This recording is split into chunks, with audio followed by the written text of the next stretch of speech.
Labdien, mīļie skatītāji! Priecājos redzēt jūs savā kanālā. Paldies par laikiem, par abonēšanu, par palīdzību. Šodien parunāsim par biškrēsliņiem, kas aug ceļmalās, dārzos, laukos, pļavās, upmalās diezgan bieži sastopami. Biškrēsliņi, kurus jūs tagad redzat ekrānos, ir diezgan plaši sastopami, pēc būtības pie katras mājas vairāk vai mazāk aug. Tas ir pārsvarā daudzgadīgs augs, dažas sugas ir viengadīgas, un mūsu Latvijā ir sastopamas 4 sugas. Balzama biškrēsliņš, meiteņu zeltpīpene, parastais biškrēsliņš un vairogu biškrēsliņš.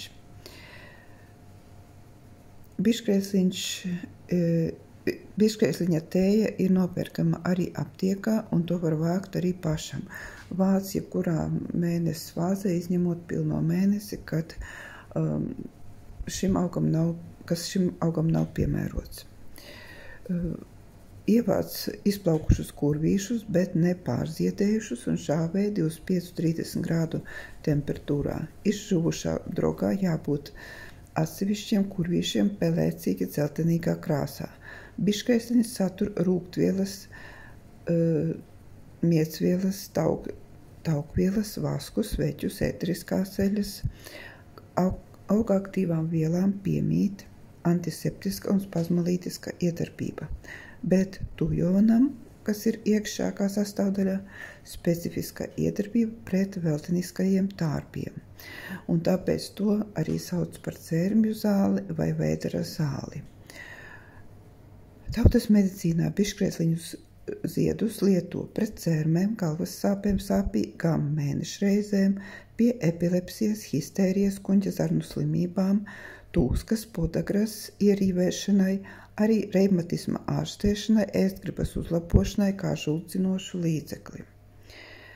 Biškrēsliņu tēja būs labs palīgs, ja nomoga krampji, arī naktīs griež zobus. To ieteicams lietot arī nervozitātes mazināšanai, pret neiralgiju, neirastēņu, galvas reiboņiem. Tēju gatavo nepilnu tējkaroti ziedu lapu drogas, aplier 250 ml verdoša ūdens un vai nu iestāvēs vai uz lēnas uguns nedaudz pavāra. Tas ir domāts uz visu dienu.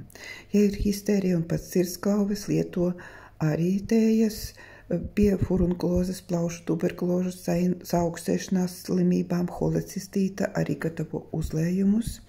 Agrīna klimaksa gadījumā pustējkaroti žāvētu biškrēsliņu ziedu aplej ar glāzi verdoša ūdens un tā tālāk. Tātad biškrēsliņi darbojas pret tārpu līdzeklis, palīdz attīrīt zarnu traktu, ir spazmolītiska, pretiekaisuma un žuldzinoša darbība. Ziedu uzlējumus izmanto kuņģa iekaisuma vētra uzpūšanās gadījumā, nedrīkst lietot grūtnieces, nedrīkst lietot ilgstoši. Tā nav ikdienas tēja, padzersim katru dienu biškrēsliņus. Tā censos jums pastāstīt lielos vilcienos par šo augu, kas ir plaši sastopams. Plašāku informāciju lasiet paši un esiet veseli, neslimojiet.